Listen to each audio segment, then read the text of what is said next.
نحمده ونصلي ونسلم على رسوله النبي الكريم وعلى آله وأصحابه أجمعين. اللهم صل على سيدنا ومولانا محمد وعلى آل سيدنا ومولانا محمد وبارك وسلم صلاة وسلاما كثيرا كثيرا. توفیق الہی اپنے مرشد پاک کی برکت سے عشاء کی اس نشست میں فضائل ایمان کا درس چل رہا ہے. اللہ تعالیٰ اس درس کی برکت سے ہمارے ایمان کی حفاظت فرمائے اور موت تک قبر تک اللہ ہمارے ایمان کو سلامت رکھے. اللہ والوں کے جو واقعات ہیں کہ جن کے ذریعے سے بہت سے لوگوں کو ہدایت حاصل ہوئی، وہ واقعات اور حکایات عرض کی جا رہی ہیں. گزشتہ کل مالک بن دینار رحمۃ اللہ علیہ کا واقعہ چل رہا تھا، اور آج یہ دوسری حکایت یہ بھی حضرت مالک بن دینار رحمۃ اللہ علیہ کی ہے کہ ایک نوجوان کو جنت کی ضمانت دی کہ میں تمہارے لیے جنت کا ضامن ہوں. جعفر بن سلیمان کہتے ہیں کہ میں حضرت مالک بن دینار رحمۃ اللہ علیہ کے ساتھ ایک دفعہ بصرہ میں چل رہا تھا. ایک عالی شان محل پر گزر ہوا جس کی تعمیر کا کام جاری تھا،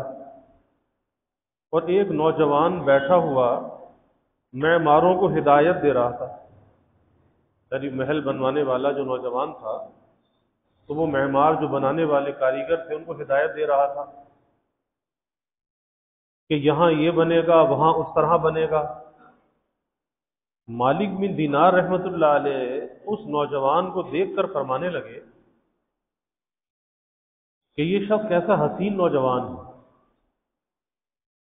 اور کس چیز میں پھنس رہا ہے، اس کو اس تعمیر میں کیسا انہماک ہے. کتنی دلچسپی ہے کہ مکان کی تعمیر میں لگا ہوا ہے، کیسا انہماک ہے. فرمایا کہ میری طبیعت پر یہ تقاضا ہے کہ میں اللہ جل شانہ سے اس نوجوان کے لیے دعا کروں کہ وہ اس کو اس جھگڑے سے چھڑا کر اپنا مخلص بندہ بنا لے. اب یہ تقاضا من جانب اللہ ہے کہ اس جھگڑے سے چھڑا کر اللہ سے اپنا مقبول بنا لے، اپنا پیارا بندہ بنا لے. اور اللہ والوں کی جو دعا ہے اللہ کی بارگاہ میں مقبول ہوتی ہے. مجدد تھانوی رحمۃ اللہ علیہ نے بھی یہ بات بیان فرمائی اپنے مواعظ میں کہ شیخ کی جو دعا ہے وہ بإذن حق ہوتی ہے، اور جب شیخ کسی کے لیے دعا کرے، اللہ والے کسی کے لیے دعا کریں، تو یہ سمجھ لو کہ فضل الہی ہونے کا وقت آ گیا کہ اللہ کا فضل متوجہ ہے، اللہ نے ان کے دل میں یہ بات ڈالی ہے. اب وہ جو دعا کر رہے ہیں یہ دعا مقبول ہے، یہ دعا انسان کی زندگی کو بدل دیتی ہے. اب دل میں تقاضا پیدا ہوا، اتنا حسین نوجوان ہے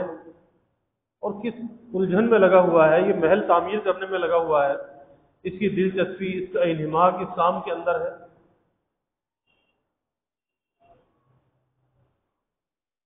کاش کہا کہ اگر یہ جنت کے نوجوانوں میں بن جائے، اپنے اللہ کا مخلص بندہ بن جائے اور یہ جنت کے نوجوانوں میں بن جائے.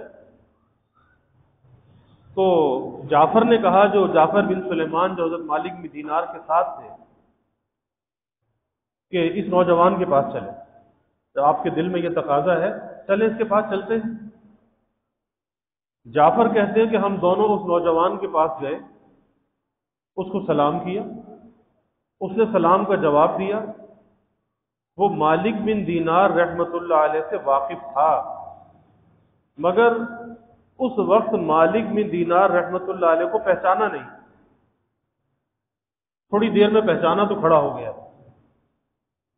اور کہنے لگا کہ کیسے تشریف آوری ہوئی، کس لیے آپ کا آنا ہوا، کیسے آپ کا آنا ہوا؟ مالک بن دینار رحمۃ اللہ علیہ نے فرمایا کہ تم نے اپنے اس مکان میں کس قدر روپیہ لگانے کا ارادہ کیا ہے؟ یہ جو مکان، یہ محل بنا رہے ہو، اس میں کتنا روپیہ لگانے کا ارادہ کیا ہے؟ اس نے کہا کہ 1,00,000 درہم، اس زمانے کے 1,00,000 درہم۔ مالک بن دینار رحمۃ اللہ علیہ نے فرمایا اگر تم یہ 1,00,000 درہم مجھے دے دو، یہ جو مکان میں لگاؤ گے، یہ 1,00,000 درہم مجھے دے دو تو میں تمہارے لیے جنت میں ایک مکان کا ذمہ لیتا ہوں۔ جنت میں ایک مکان، یہ 1,00,000 درہم مجھے دے دو، جو اس مکان سے بدرجہ بہتر ہوگا، اور اس مکان میں حشم و خدم بہت ہوں گے، خدمت کرنے والے بہت ہوں گے، اس میں خیمے اور قبے سرخ یاقوت کے ہوں گے، اور جن پر موتی جڑے ہوئے ہوں گے، وہ قبے ایسے ہوں گے، وہ خیمے ایسے ہوں گے کہ جس پر موتی جڑے ہوئے ہوں گے، اور اس کی مٹی زعفران کی ہوگی۔ یہ مٹی زعفران کی، آج زعفران کتنا مہنگا ہے، لیکن وہاں مٹی بھی زعفران کی ہوگی، اور اس کا گارا جس سے اس کی اینٹوں کو جوڑا گیا ہوگا، اس کا گارا مشک سے بنا ہوا ہوگا، جس کی خوشبو مہکتی ہوگی، ایسا اس کا گارا ہوگا، ایسی اس کی تعمیر ہوگی، ایسی سجاوٹ اور بناوٹ ہوگی، اور وہ کبھی پرانا نہ ہوگا۔ دنیا کے مکان تو پرانے ہو جاتے ہیں، ٹوٹ پھوٹ کا شکار ہو جاتے ہیں، لیکن فرمایا کہ وہ کبھی پرانا نہیں ہوگا اور نہ وہ ٹوٹے گا۔ اور اس مکان کو، وہ جو جنت کا مکان ہوگا، اس مکان کو معمار نہیں بنائیں گے، جیسے دنیا میں مستری مزدور بناتے ہیں معمار،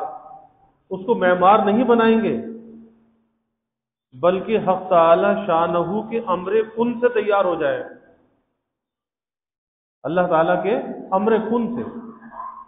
انما امرہ اذا اراد شیئا ان یقول له کن فیکون،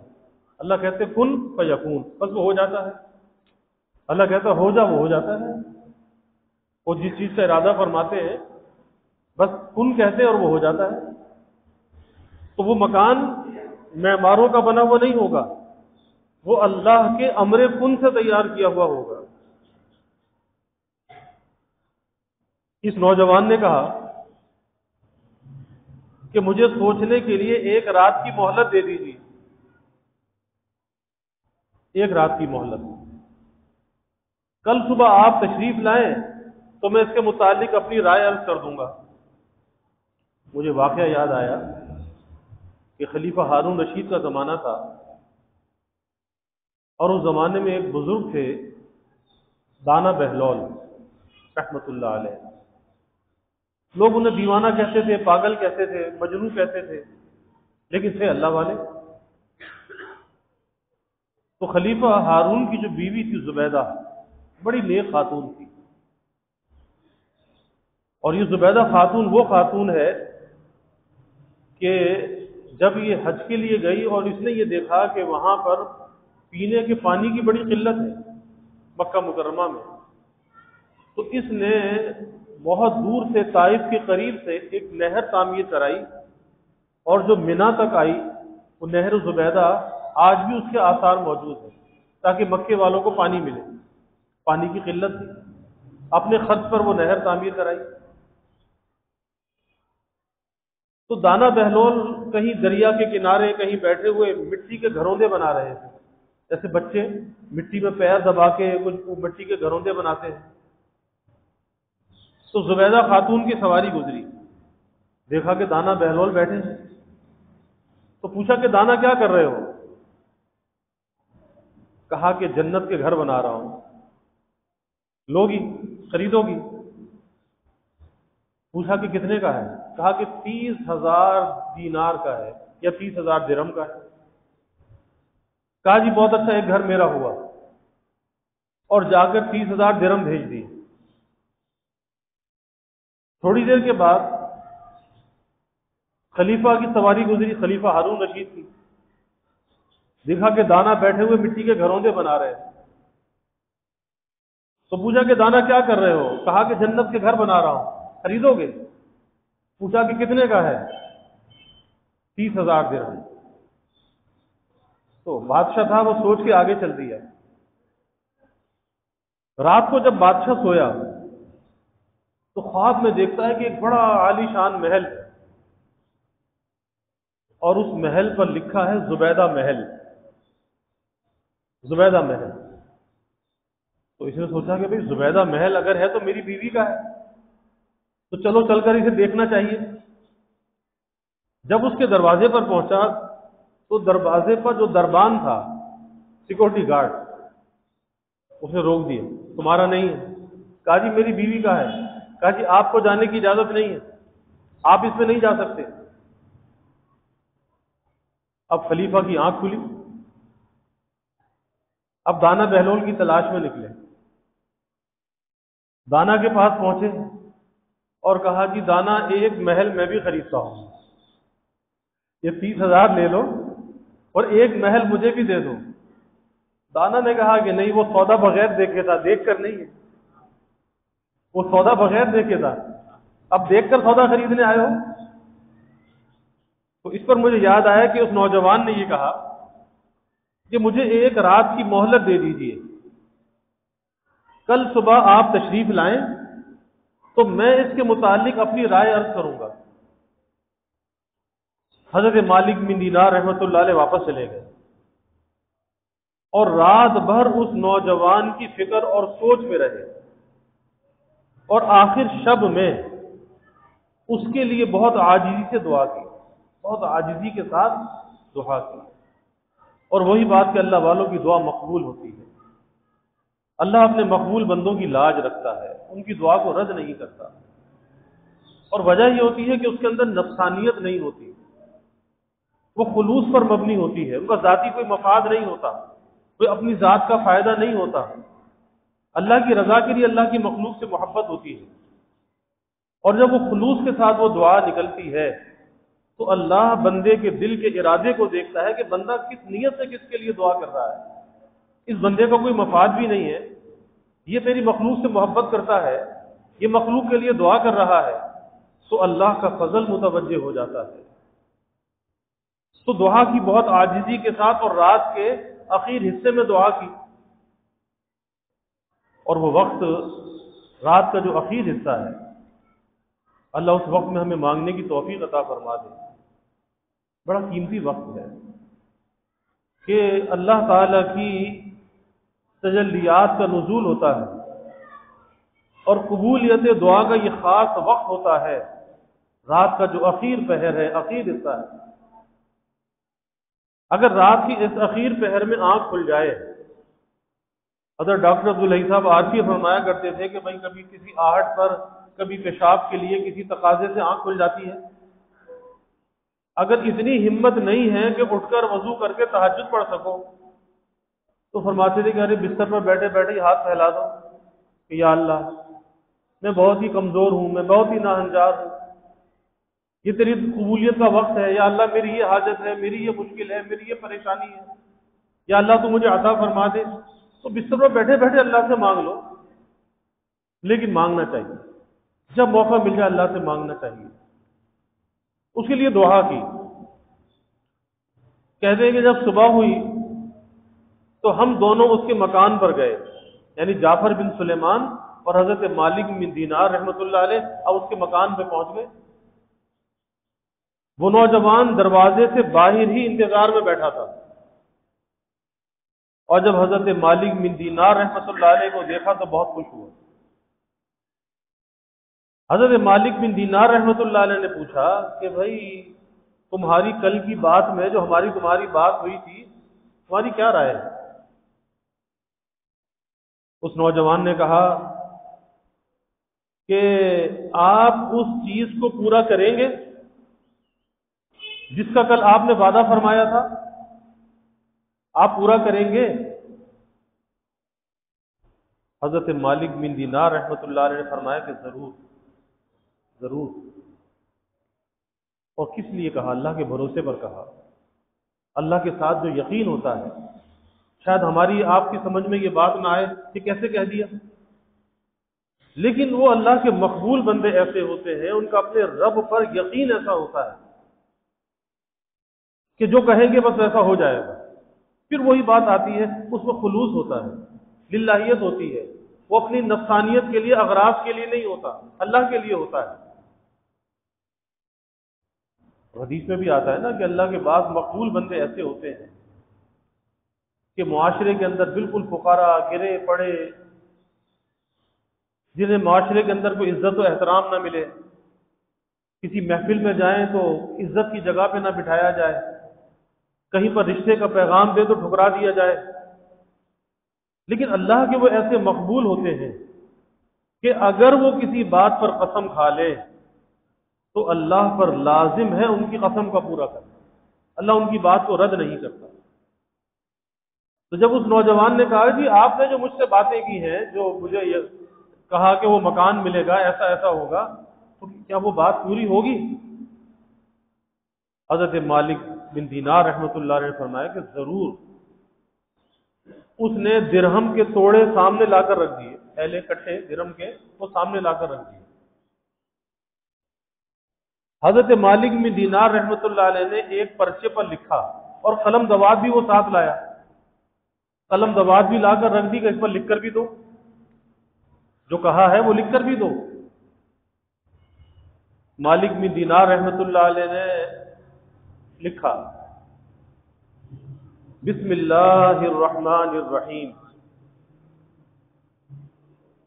اور پھر بسم اللہ کے بعد لکھا کہ یہ اقرار نامہ ہے، مالک بن دینار نے فلاں شخص سے اس کا ذمہ لیا ہے کہ وہ اس کے اس محل کے بدلے، یہ دنیا کا جو محل ہے، اس محل کے بدلے میں حق تعالی شانہ کے یہاں اس کو ایسا ایسا محل، وہ ساری باتیں جو پہلے بیان کی گئی، ایسا ایسا محل جس کی صفت اوپر بیان کی گئی وہ ملے گا، جن صفات پر وعدہ کیا تھا یہ صفات ہوں گی، ایسا ایسا محل ملے گا، بلکہ اس سے بھی کہیں زیادہ عمدہ اور بہتر، یعنی جو میں نے کہا ہے اس سے بھی زیادہ بہتر اور عمدہ، اور جو عمدہ سائے میں حق تعالی کے قریب ہوگا۔ یہ پرچہ لکھ کر اس کے حوالے کر دیا، اور 1,00,000 درہم لے کر اس سے چلے آئے۔ جعفر بن سلیمان رحمۃ اللہ علیہ کہتے ہیں کہ شام کو، یعنی صبح لیے، فجر کے بعد لیے، شام کو حضرت مالک بن دینار رحمۃ اللہ علیہ کے پاس اس میں سے اتنا بھی باقی نہ تھا کہ ایک وقت کا کھانا ہی کھا سکتے، سب بانٹ دیے، اللہ کے راستے میں تقسیم کر دیے، اتنے بھی نہیں بچے کہ ایک وقت کا کھانا کھا لیتے۔ فرماتے ہیں کہ اس واقعہ کو 40 دن نہیں گزرے تھے، ایک دن حضرت مالک بن دینار رحمۃ اللہ علیہ جب صبح کی نماز سے فارغ ہوئے تو مسجد کے محراب میں ایک پرچہ پڑا ہوا دیکھا، مسجد کے محراب میں ایک پرچہ پڑا ہوا دیکھا۔ یہ وہی پرچہ تھا جو مالک بن دینار رحمۃ اللہ علیہ نے اس نوجوان کو لکھ کر دیا تھا، اور اس کی پشت پر، اس پرچے کی پشت پر بغیر روشنائی کے یہ لکھا ہوا تھا، یہ اللہ جل شانہ کی طرف سے مالک بن دینار کے ذمے کی براءت ہے،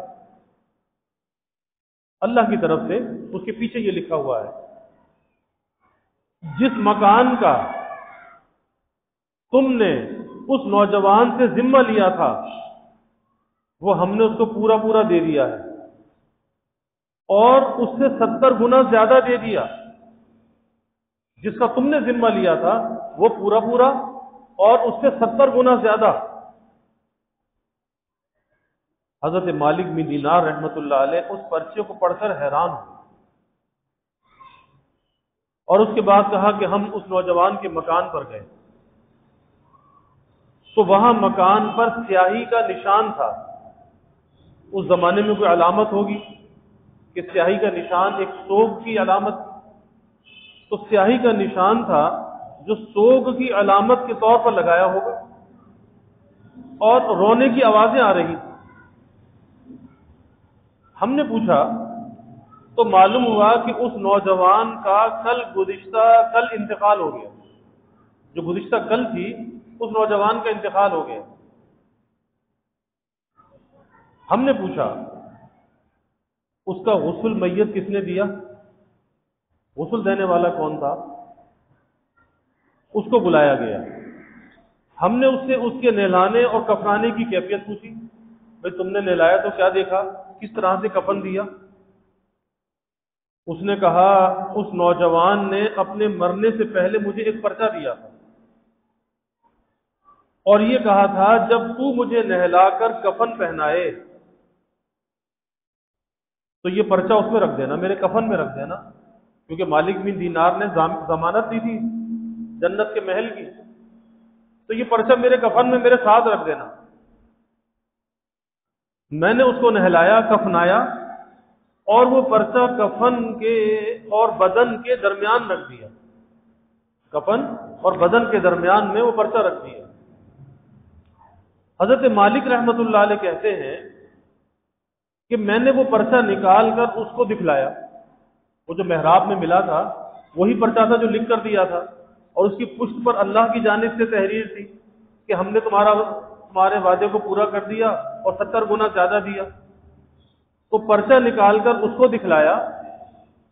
کہ یہی پرچہ تھا،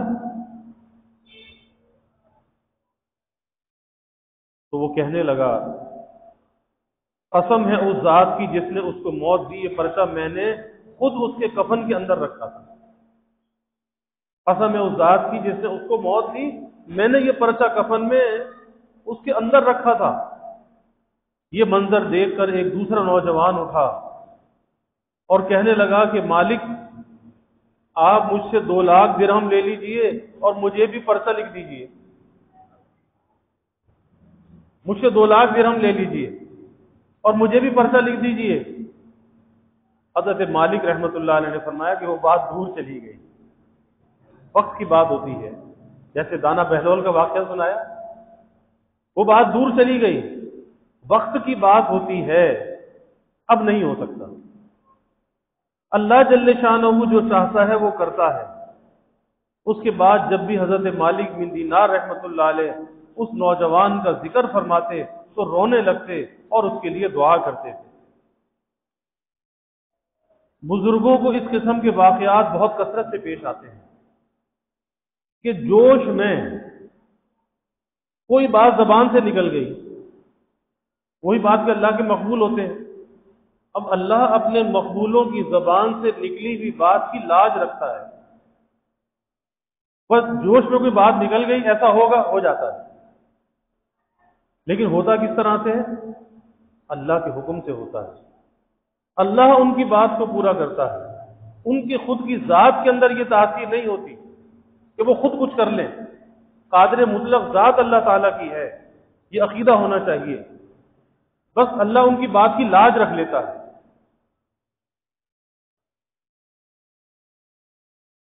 جس کو حضور اقدس صلی اللہ علیہ وسلم کے پاک ارشاد میں اس طرح سے نقل کیا گیا، جو میں نے ابھی حدیث کا مفہوم عرض کیا تھا، کہ بہت سے بکھرے ہوئے بالوں والے غبار آلود لوگ، کہ جسم بھی مٹی میں ہے، گرد آلود ہے، بال بھی بکھرے ہوئے ہیں، جن کو لوگ اپنے دروازے سے ہٹا دیں، دروازے کے سامنے بھی نہ آنے دیں، ان کی پرواہ بھی نہ کریں، یہ ایسے لوگ ہیں کہ اگر اللہ جل شانہ پر کسی بات کی قسم کھا لیں تو وہ ان کی بات کو پورا کرے، وہ ان کی بات کو پورا کرے۔ اس لیے معاشرے کے اندر ہر قسم کے لوگ ہوتے ہیں، تو کبھی کسی کی ظاہری حالت کو دیکھ کر کسی کے ساتھ حقارت کا برتاؤ نہیں کرنا چاہیے۔ نہ معلوم اس کا اللہ کے ساتھ تعلق کیسا ہے، نہ معلوم اللہ کا کتنا پیارا بندہ ہے، کتنا مقبول بندہ ہے۔ یہ نہیں کہ وہ میلا کچیلا ہے، بکھرے ہوئے بالوں والا ہے، یا غبار آلود اس کا بدن ہو رہا ہے تو اس سے ہم نفرت کا اظہار کریں؟ نہیں، پتہ نہیں کتنا وہ اپنے دل سے اللہ کے ساتھ جڑا ہوا ہے، اللہ کے ساتھ اس کا کیسا تعلق ہے، کیا ناز و انداز ہے، کیا تعلق ہے۔ تو ڈرنا چاہیے، کبھی اللہ کی مخلوق کے ساتھ حقارت کا برتاؤ نہیں کرنا چاہیے، بلکہ سب سے حسن ظن کا معاملہ کرنا چاہیے۔ اللہ ہمیں اس کی توفیق عطا فرمائے۔ وآخر دعوانا الحمد للہ رب العالمین والعاقبۃ للمتقین والصلاة والسلام على اشرف الانبیاء والمرسلین اللهم صل على سيدنا ومولانا محمد وعلى آل سيدنا ومولانا محمد وبارك وسلم ربنا آتنا في الدنيا حسنة وفي الآخرة حسنة وقنا عذاب النار ربنا أتمم لنا نورنا واغفر لنا إنك على كل شيء قدير اللهم أعنا على ذكرك وشكرك وحسن عبادتك اللهم إنا نستعينك على طاعتك اللهم وفقنا لما تحب وترضى من القول والعمل والفعل والنية والهدى إنك على كل شيء قدير اللهم ارزقنا حبك وحب حبيبك صلى الله عليه وسلم اللهم ارزقنا شهادة في سبيلك واجعل موتنا ببلد رسولك یا اللہ یا رحمان یا رحیم یا کریم یا ارحم الراحمین یا اکرم الاکرمین، یا اللہ ہمارے گناہوں کو معاف فرما، خطایا سے درگزر فرما، یا اللہ اپنی محبت معرفت عطا فرما، اپنی رضا والی زندگی یا اللہ نصیب فرما، اپنے رضا والے کاموں کی یا اللہ توفیق عطا فرما، یا اللہ اپنے مقبولوں کے ساتھ، اپنے پیاروں کے ساتھ ہمیں سچا تعلق نصیب فرما۔ اے اللہ خلق خدا کے ساتھ ہمیں حسن ظن عطا فرما دے، اے اللہ مخلوق سے محبت کرنے والا بنا دے، خلق خدا کی خیر خواہی یا اللہ ہمارے دلوں میں ڈال دے، یا اللہ ہمارے دلوں کی سختی کو، قساوت کو یا اللہ دور فرما دے، اپنی محبت سے ہمارے دلوں کو آباد فرما دے، اپنی یاد سے آباد فرما دے، ظاہری باطنی ہر قسمی یا اللہ ترقیات عطا فرما۔ اے اللہ یہ جنت کی نعمتوں کا بیان ہے، اے اللہ ہم بھی تجھ سے ان نعمتوں کا سوال کرتے ہیں،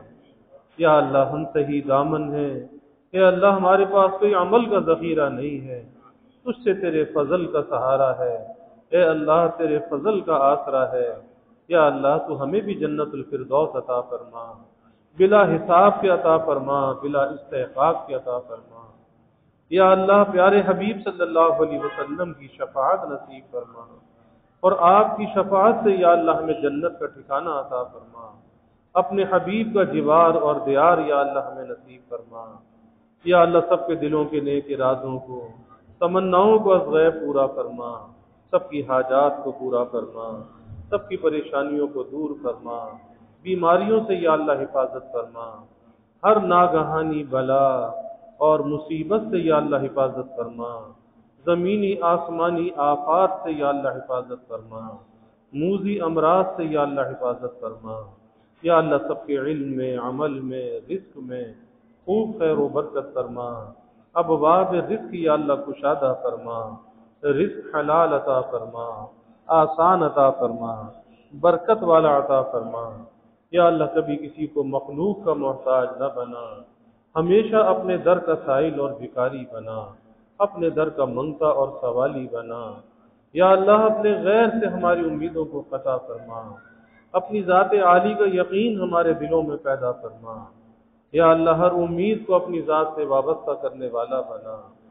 یا اللہ ہمارے ملک پر اپنی رحمتوں کا نزول فرما، اس ملک کو امن کا، سلامتی کا گہوارہ بنا۔ یا اللہ ہر قسمی بد امنی، بے چینی، بے سکونی کو دور فرما۔ یا اللہ ہر قسم کے انتشار سے، افتراق سے اس ملک کی حفاظت فرما، اس ملک میں رہنے والوں کی حفاظت فرما۔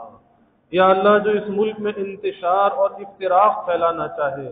اے اللہ تو اسے تباہ و برباد فرما، نشان عبرت بنا، کیفر کردار تک پہنچا، ایسے لوگوں کو یا اللہ بے نقاب فرما، ایسوں کے وجود سے اس ملک کو پاک فرما، تا قیامت یا اللہ اس ملک کی حفاظت فرما،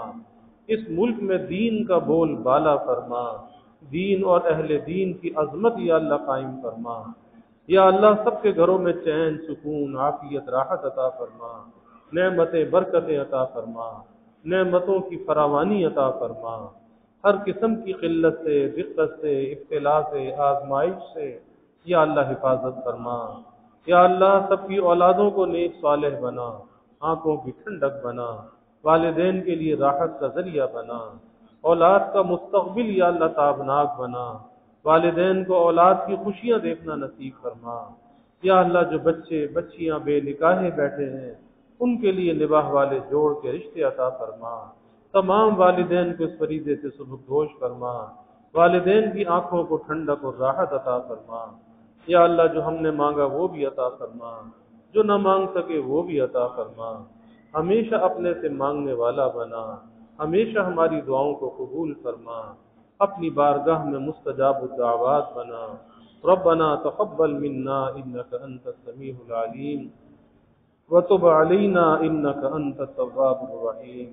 وجزى الله عنا محمدا